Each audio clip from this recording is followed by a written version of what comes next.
എൻ്റെ ആദ്യ സിനിമയാണല്ലോ. ഞാനിങ്ങനെ ദൈവത്തെയൊക്കെ ഓർത്ത് ഇങ്ങനെ ഇരിക്കാം. അപ്പം എനിക്ക് 3-4 ചടങ്ങുകൾ അവർ കാണിച്ചു തന്നിട്ടുണ്ട്. വേണിച്ചേട്ടൻ വരുമ്പോൾ മുല്ലമാല കൈമ കെട്ടി കൊടുക്കണം, സ്പ്രേ അടിക്കണം, പുള്ളിക്ക് കണ്ണാടി കാണിച്ചു കൊടുക്കണം, പിന്നെ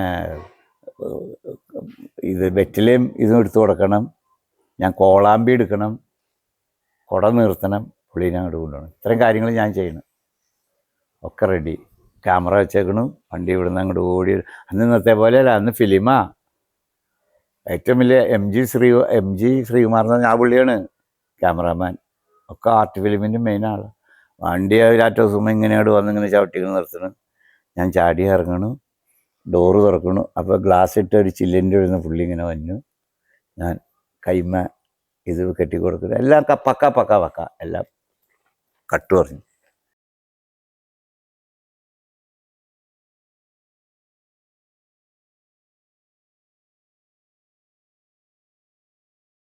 എന്നിട്ട് അത് തുടങ്ങി. അപ്പം എന്നിട്ട് ബാക്കിയുള്ളവരൊക്കെ ഭയങ്കര പ്രഗത്ഭരായ ആർട്ടിസ്റ്റുകൾ. MK Warrier, Kanjoor Mathai, P Aliyar, Chaura Basheer, MA Varghese, ലീലാഹരി, അങ്ങനെ എല്ലാവരും കെണ്ടൻ ആർട്ടിസ്റ്റുകൾ. ഞാൻ മാത്രമേ അത്തപ്പാടി. അപ്പം അതിൻ്റെ ഇടയ്ക്ക് എൻ്റെ ഒരു വലിയ സമിതികളിലൊക്കെ പോയി അഭിനയിച്ച് മിടുക്കനായി വന്നൊരു നടൻ എനിക്ക് റിഹേഴ്സൽ കാണാൻ വന്നു. അപ്പോൾ അവർ ഈ പ്രൊഡ്യൂസറോട് പറഞ്ഞു, ബാക്കിയെല്ലാം നന്നായിട്ടുണ്ട്, പക്ഷെ അവൻ മാത്രം ശരിയല്ല, അവൻ ഈ നാടകം പൊളിക്കും അപ്പടിപ്പിടിയെന്നും പറഞ്ഞ് ഒരു ഉപദേശവും കൊടുത്തുകൊണ്ട് പോയി. പിന്നെ റിഹേഴ്സലിൻ്റെ ഇടയ്ക്ക് ഇവരെന്നെ മാറ്റാനുള്ള ഒരു ജാതി പരിപാടികളൊക്കെ ഉണ്ട്. അപ്പോൾ മോഹൻ ഇടപെട്ടു അതിനകത്ത്. മോഹൻ പറഞ്ഞു, ഞാൻ കഥ എഴുതിയിട്ടുണ്ടെങ്കിൽ അത് ആരൊക്കെ എങ്ങനെയാണെന്നൊക്കെ എനിക്ക് അറിഞ്ഞുകൊണ്ടാണ് ഞാൻ എഴുതിയേക്കുന്നത്, അതുകൊണ്ട് മാറ്റലും പിടിക്കലൊന്നും നടക്കില്ല എന്ന് പറഞ്ഞ് അങ്ങനെ എൻ്റെ സ്ഥാനം അവിടെ ഉറക്കപ്പെട്ടു. അല്ലെങ്കിൽ ഞാൻ തട്ടിട്ട് പോകും. അങ്ങനെ ആദ്യത്തെ ഷോ നടക്കുന്നത് കൊച്ചിൻ ഷിപ്പ് യാർഡിന് വേണ്ടി എറണാകുളം ഫൈനാൻസ് ഹാളിലെ അഴിമുഖം നടക്കുന്നത്. അപ്പം അങ്ങനെ ഈ നാടകത്തിൽ ഞാനിങ്ങനെ തൊഴിലില്ലാത്തൊരു ചെറുപ്പക്കാരൻ്റെ വേഷമാണ്. അപ്പോൾ ആദ്യത്തെ നാടകം കിട്ടിയേക്കുന്നത് കൊച്ചിൻ ഷിപ്പ് യാർഡിന് വേണ്ടി ഉദ്ഘാടന ഇതാണ് നാടകം. അങ്ങനെ ഞങ്ങൾ ഇവിടുന്ന് ഒരു 10 മണിയായപ്പോഴേക്കും വണ്ടിയിൽ പോയി. ആ കൈപ്പുറക്കുന്ന എത്താറായപ്പോൾ വണ്ടി ചരിഞ്ഞ്, ഇതിലേറെ പറയൂടെ, എൻ്റെ കാല് പൊട്ടി, രക്തം കണ്ടു. അപ്പോൾ എല്ലാവരും കൂടെ പറഞ്ഞു, ഇത്തവണ ഈ നാടകം വിജയം എന്നൊക്കെ പറയാൻ, ചോര കണ്ട. അങ്ങനെ അന്ധവിശ്വാസം അതിൻ്റെ ഇടയ്ക്ക്.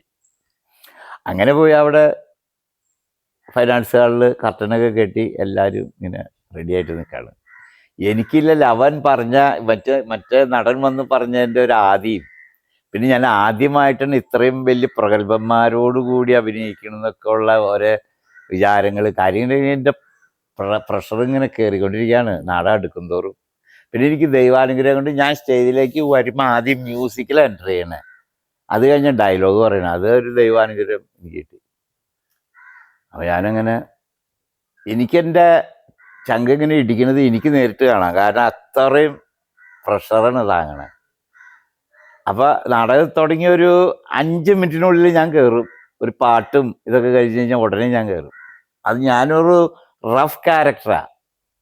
ഈ തൊഴിലില്ലാണ്ട് നടന്നിട്ട് അതിൻ്റേതായൊക്കെ ഒരു പ്രശ്നം, കാരണവരുടെ അടുത്ത് ബഹളം ഉണ്ടാക്കുന്ന ഒരു ഇതാണ്. കാരണവരായിട്ട് അഭിനയിക്കുന്ന ഏറ്റവും വലിയ പുള്ളി ഏതെന്ന് വെച്ചാൽ MK വാര്യർ മാഷ. അങ്ങേരെ കൂടെയൊക്കെ നിൽക്കാൻ പറ്റണമെന്ന് പറഞ്ഞാൽ അതിന് വലിയ കാര്യമാണ്. അങ്ങനെ നാടകം അങ്ങോട്ട് തുടങ്ങി. ഞാൻ എൻ്റെ എൻട്രി വരുമ്പോൾ കാലുമ്മ ഏതാണ്ട് മന്ത് വന്നിട്ട് കാലെടുത്ത് വയ്ക്കാൻ പറ്റാത്ത പോലെ ഞാൻ വിഷമിക്കുന്നത്. അങ്ങനെ ഞാൻ അങ്ങോട്ട് ചെയ്തു. മ്യൂസിക് ഇങ്ങോട്ട് കയറി വന്നു. പെങ്ങളായിട്ട് അഭിനയിക്കുന്ന ഉള്ള ആദ്യത്തെ ഡയലോഗ്, അല്ല ഇതാര് വേണുവേട്ടനോ, ഒരു ഗ്ലാസ് കട്ടൻ കാപ്പി എടുക്കട്ടെ, എൻ്റെ ആദ്യത്തെ ഡയലോഗാണ്. വേണ്ട, അവിടുന്ന് പോലെയാണ് തുടങ്ങാണ്. അങ്ങനെ നാടകം തുടങ്ങി. നാടകം ഒരു 10-15 മിനിറ്റ് കഴിഞ്ഞപ്പോഴേക്കും കോമഡിയുടെ അധികം കാരണം ഇങ്ങനെ ഈ സാധനം കൊണ്ട് തെറിച്ച് കയറാണ്.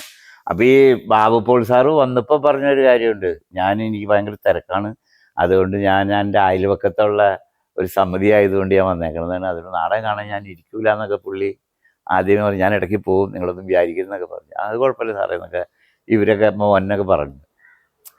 അങ്ങനെ ഞാൻ നോക്കുമ്പോൾ അവസാന സീനിലും ഇങ്ങേരും അവിടെ ഇരിപ്പുണ്ട്, ഫ്രണ്ടിൽ തന്നെ ഇരിപ്പുണ്ട്. അങ്ങനെ നാടകം കഴിഞ്ഞു. പുള്ളി പോവാണ്ട് നേരെ ആൾക്കാർ വൻ വിജയമാണ് അന്നാ നാടകം അവിടെ. അപ്പോൾ അതോടുകൂടി ഈ ഗ്രീൻ റൂമിലേക്ക് ബാബു പോൾ സാറ് അടക്കം ഇങ്ങോട്ട് വരാണ്.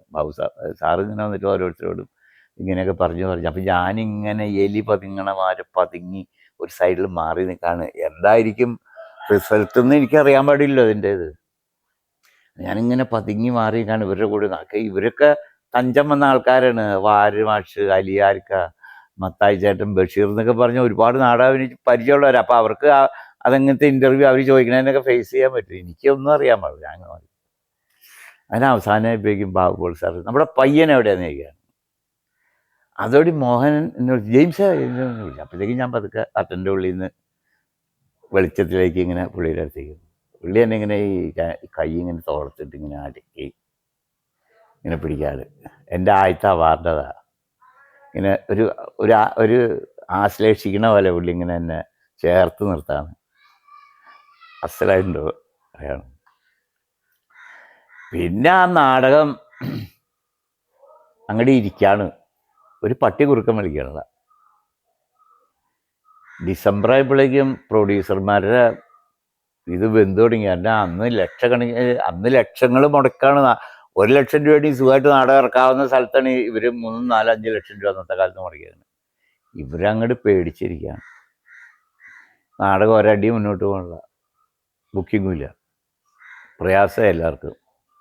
ഇപ്പം മറ്റ് ചെറിയ സമിതികളൊക്കെ ഇങ്ങനെ പറന്ന് കളിച്ചുകൊണ്ട് കിടക്കാണ്. അങ്ങനെ പാലക്കാട് ഒരു കളി കിട്ടാണ്. പാലക്കാട് ഒരു കളി കിട്ടി, പയ്യന്നൂർ ഒരു കളി കിട്ടി. പാലക്കാട് കളി കഴിഞ്ഞിട്ട് പയ്യന്നൂർക്ക് വേണം നാടകം. അങ്ങനെ പാലക്കാട് കളിച്ചു, പയ്യന്നൂർക്ക് കളിച്ചു. പിന്നെ തിരിച്ച് ഇങ്ങോട്ട് കാഞ്ഞൂർക്ക് വന്ന് സെറ്റ് ഇറക്കി വെച്ചിട്ട് കാണുന്ന അംഗമെന്ന് വെച്ച് കഴിഞ്ഞാൽ ചറപറ എന്നാണ് ബുക്കിംഗ് ഇങ്ങനെ വരാണ്. പിന്നെ ആരാണ്ട് പറയും പോലെ 1ഉം 2ഉം കളികളാണ്. അതോ ഈ ഉദ്ഘാടനം കഴിഞ്ഞ ഫൈൻ ആർട്സ് ഹാളിൽ ആ ഒരു വർഷം 28 പ്രാവശ്യം അങ്ങോട്ട് കളിക്കുകയാണ്. 28 പ്രാവശ്യം ഇതേ നാടകം ഇതേ സ്റ്റേജിൽ പല സംഘടനകൾക്ക് വേണ്ടിയാണ് ചെയ്യാണ്. ആകെ ഇതിക്ക് മുമ്പ് അങ്ങനെ ചെയ്തേക്കുന്ന ഒരു നാടകം നിങ്ങളെന്നെ കമ്മ്യൂണിസ്റ്റാക്കിയാണെന്ന് മാത്രമാണ് ഞാൻ കേട്ടിട്ടുള്ളൂ. പക്ഷെ ഇത് 2ാം സ്ഥാനമാണ് ഇതിന്. അതെങ്ങാണ്ട് 30 എണ്ണമെന്ന് പറയണു. പക്ഷെ ഇത് 28 കളിച്ചത് എനിക്ക് നല്ല ഓർമ്മയുണ്ട്. അവസാനമായപ്പോഴേക്കും ഉറക്കമില്ലാണ്ടായി.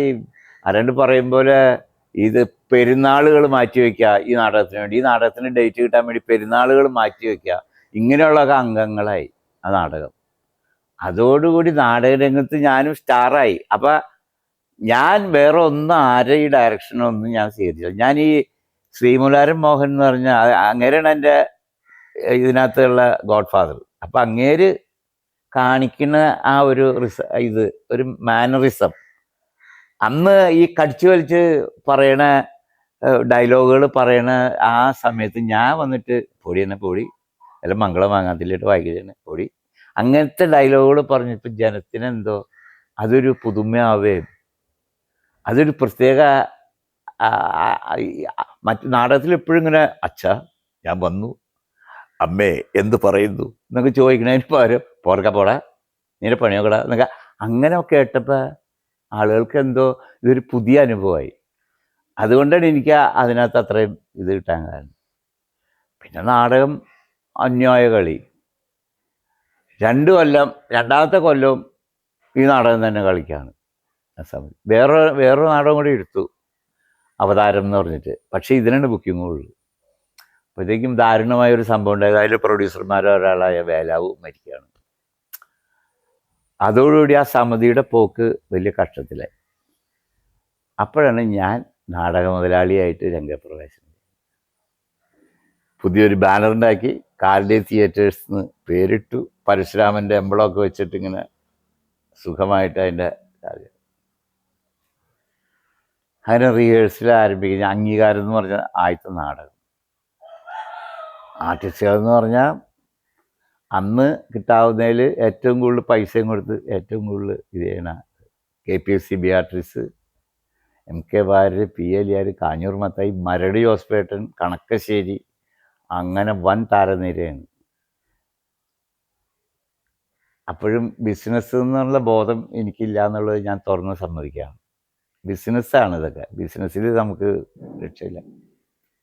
ആദ്യത്തെ കൊല്ലം നാടകം തുടങ്ങി, നാടകം അവതരിപ്പിച്ച് തുടങ്ങി, പ്രൊഡ്യൂസറും മുതലാളിയും അഭിനേതായി എനിക്ക് കിട്ടുന്നത് ചിലപ്പോൾ 12 രൂപ പൈസ, ചിലപ്പോൾ കാശ് അങ്ങോട്ട് എടുത്ത് വയ്ക്കണം. അങ്ങനെയായി. നാടകമുണ്ട്, പക്ഷേ റെമ്യൂണറേഷൻ വിധിച്ച് കഴിയുമ്പോൾ ബാക്കി എനിക്ക് പൈസ ഇല്ല.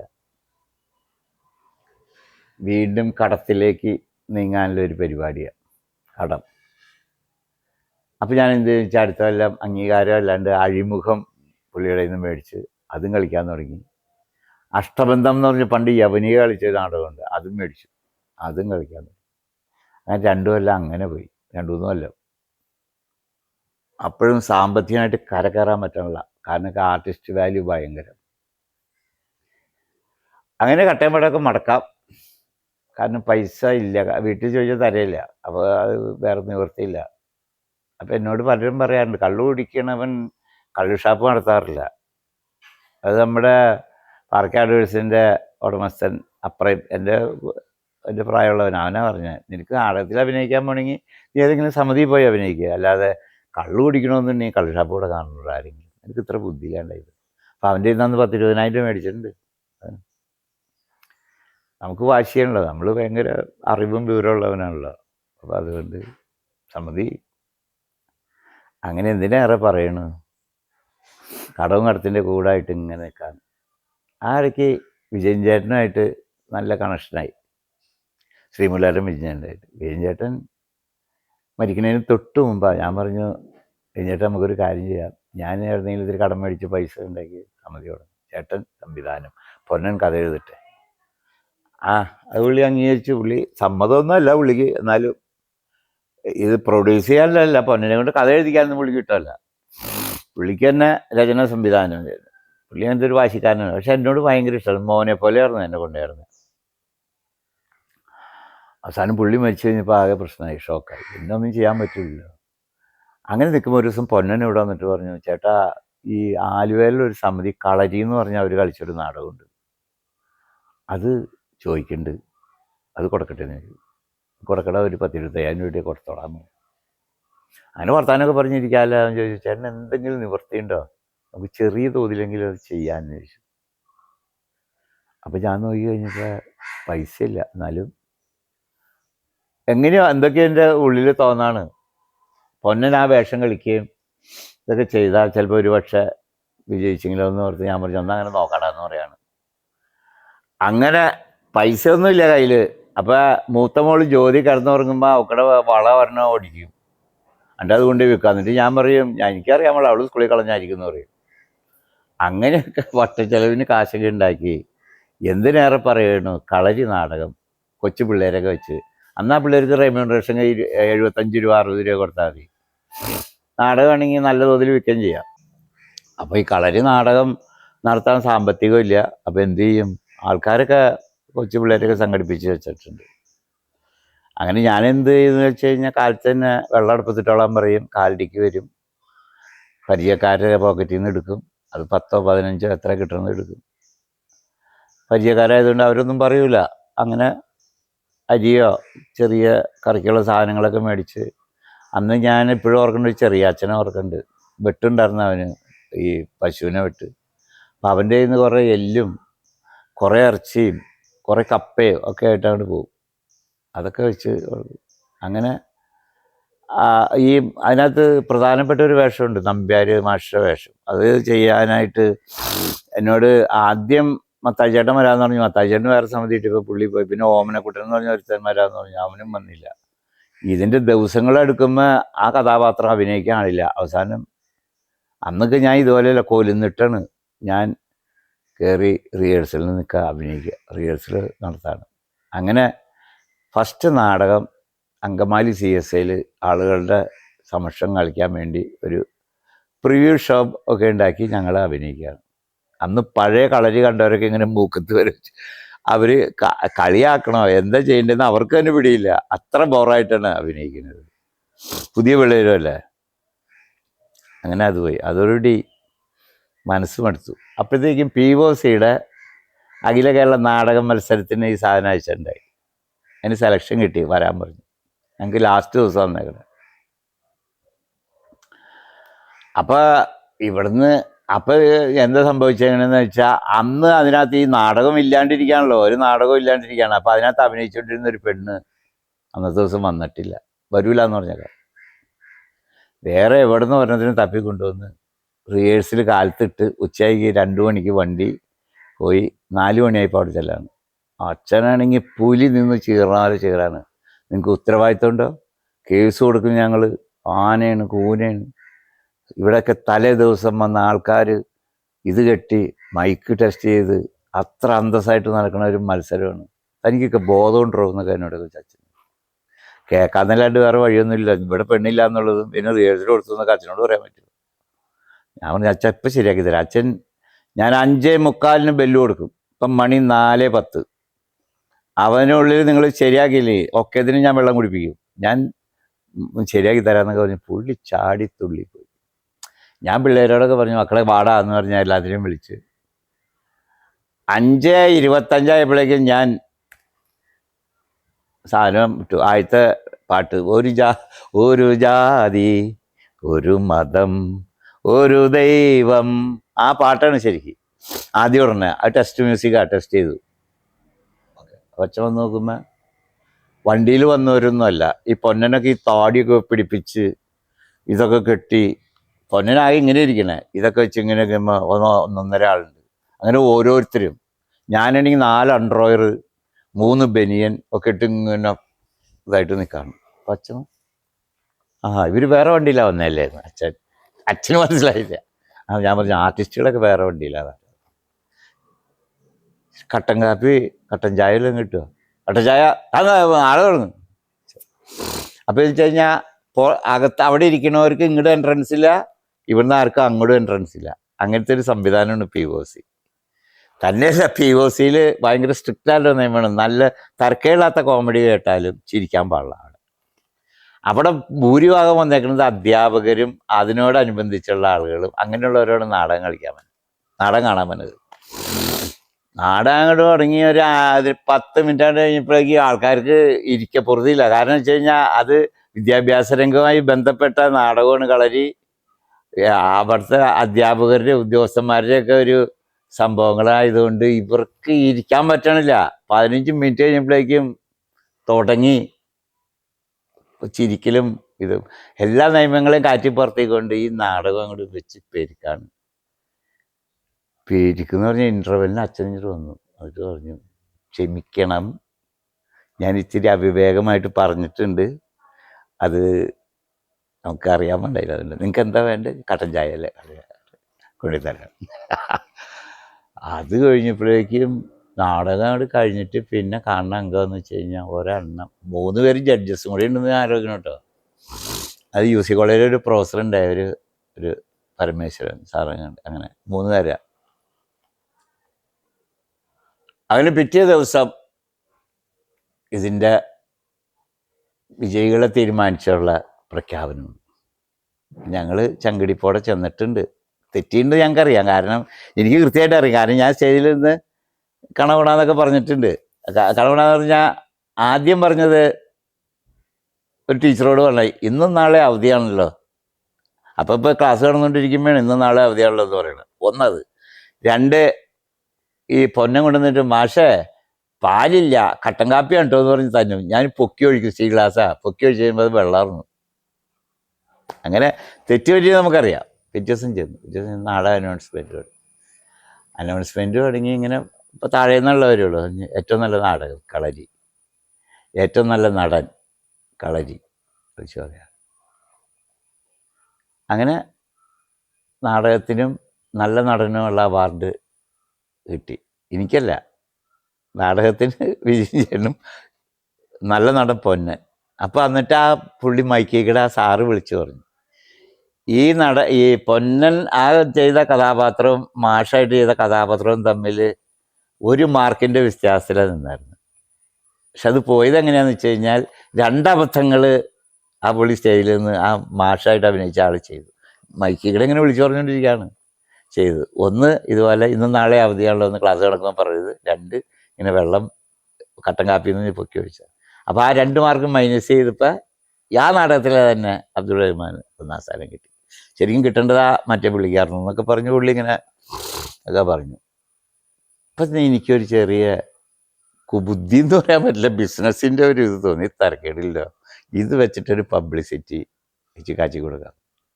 നോട്ടീസ് പുതിയതായിട്ട് ഇങ്ങനെ POCയിൽ ഏറ്റവും നല്ല നാടകത്തിനുള്ള ഇത് കിട്ടിയെന്നും പറഞ്ഞ് ഒക്കെയാണ്. പിന്നെ ഞാൻ നോക്കുമ്പോൾ വിജയൻ ചേട്ടൻ അത്രയും കളിച്ചിട്ടില്ല, അത്രയും നാടകങ്ങൾ കളിച്ചിട്ടില്ല എന്ന് എനിക്ക് തോന്നുന്നു. ഈ കൊച്ചു പിള്ളേരെ വെച്ച് നല്ല ഇതാണ്. ഒന്നാമത്തേലന്ന് 6000 രൂപ 7000 രൂപയ്ക്ക് നാടകം ബുക്ക് ചെയ്ത ആകെ എനിക്ക് ചിലവ് തന്നെ 1600 1700 രൂപ. കാരണം ഇതുങ്ങളെ പിരിച്ചുവിടാനും വണ്ടിയുടെ കാശ് അത്രയും മതി. അന്നത്തെ കാലം അതാ. ബാക്കി അന്ന് ഒരു 3000-4000 രൂപ എൻ്റെ കയ്യിലിരിക്കും. കണ്ണൂർ കാസർഗോഡൊക്കെ പോകുമ്പോൾ 10000 രൂപയാണ് അവിടുത്തെ റേറ്റ്. അപ്പോൾ അടുപ്പിച്ച് കളി കിട്ടുമ്പോൾ ആ ഒറ്റക്കളിക്ക് വേണ്ടിയാണ് ഈ 10000 ഒക്കെ അവർ തന്നെ. പക്ഷെ അടുപ്പിച്ച് കളി ഉണ്ടെന്ന് പറയില്ല, അവിടെ ബുക്ക് ചെയ്യും. അപ്പം അതങ്ങനെ. അപ്പം ഈ മേടിച്ച കാശ് ഒക്കെ ആൾക്കാർക്ക് തിരിച്ചു കൊടുക്കുകയും കടം വീടുകയും ഞാൻ സ്വസ്ഥനായി മാറി, ഒരു സമാധാനമായി. പിന്നെ ഞാൻ എന്ത് ചെയ്തു വെച്ചാൽ അടുത്തുള്ള ഞാൻ കൊല്ലത്ത് കളിക്കാൻ പോയി. എന്നിട്ട് ഇവിടെ ഉള്ളവരോട് നിങ്ങൾ കളിച്ചോളാൻ പറഞ്ഞ് 10-35,000 രൂപ മുടക്കി മോഹൻ്റെ തന്നെ വേറൊരു നാടകം ഇട്ട് അവർക്ക് കൊടുത്ത് അവരത് കളി തുടങ്ങാൻ. അതും 10-30 ദിനം കളിച്ചു. കൊല്ലത്ത് പോയി ഉറങ്ങാൻ നേരം കിട്ടിയിട്ടില്ല. ആ മാതിരി കളിയായിരുന്നു ഒരു നാടകം, മോഹൻ്റെ നാടകമായിരുന്നു.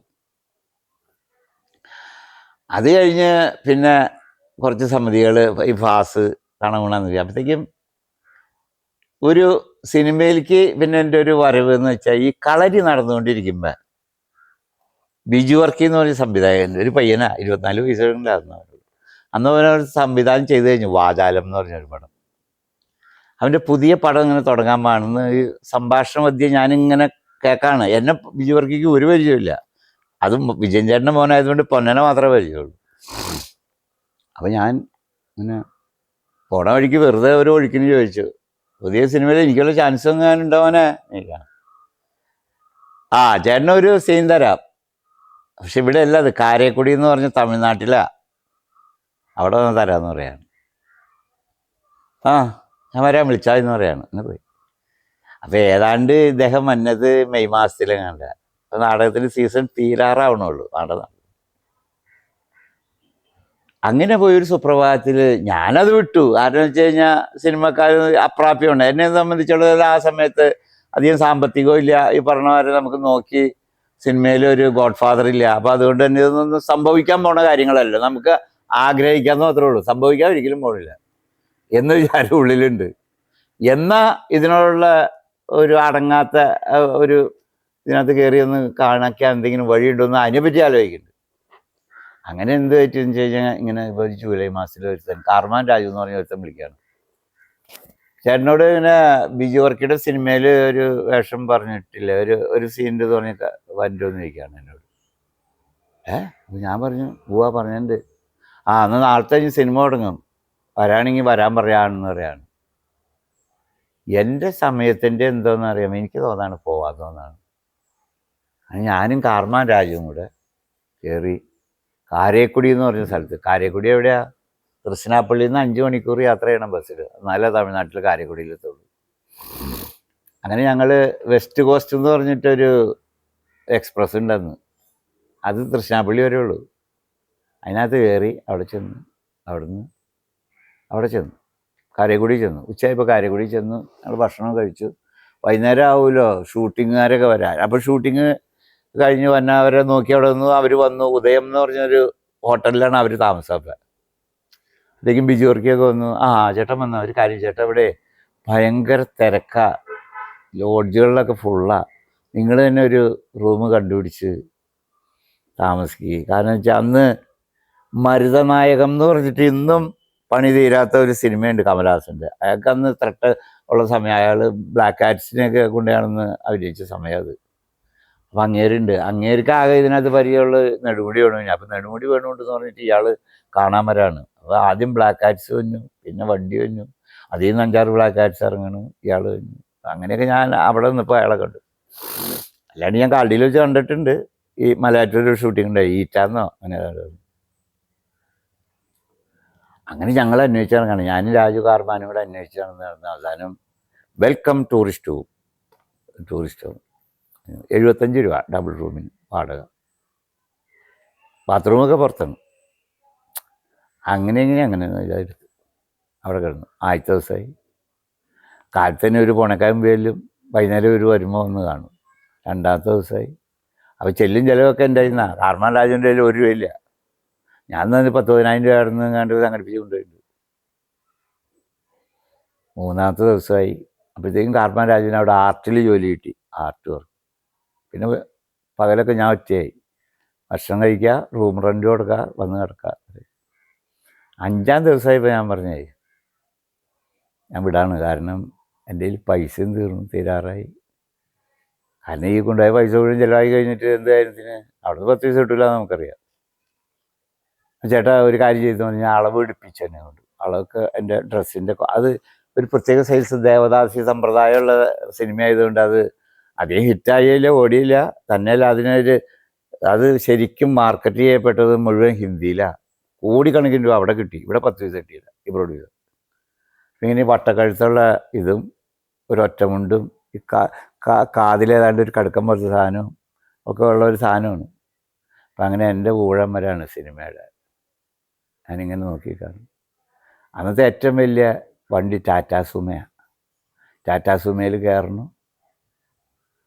ഞാൻ ഫ്രണ്ടിലിരിക്കണു, വേണിച്ചേട്ടൻ പുറകിലിരിക്കുന്നു. ഒരു 4-4:30 മണിക്ക് ആ മറ്റേ വലിയ കൊട്ടാരത്തിലേക്ക് ഈ വണ്ടി ഇങ്ങനെ വന്നിരിക്കുക. എൻ്റെ ആദ്യ സിനിമയാണല്ലോ. ഞാനിങ്ങനെ ദൈവത്തെയൊക്കെ ഓർത്ത് ഇങ്ങനെ ഇരിക്കാം. അപ്പം എനിക്ക് 3-4 ചടങ്ങുകൾ അവർ കാണിച്ചു തന്നിട്ടുണ്ട്. വേണിച്ചേട്ടൻ വരുമ്പോൾ മുല്ലമാല കൈമ കെട്ടി കൊടുക്കണം, സ്പ്രേ അടിക്കണം, പുള്ളിക്ക് കണ്ണാടി കാണിച്ചു കൊടുക്കണം, പിന്നെ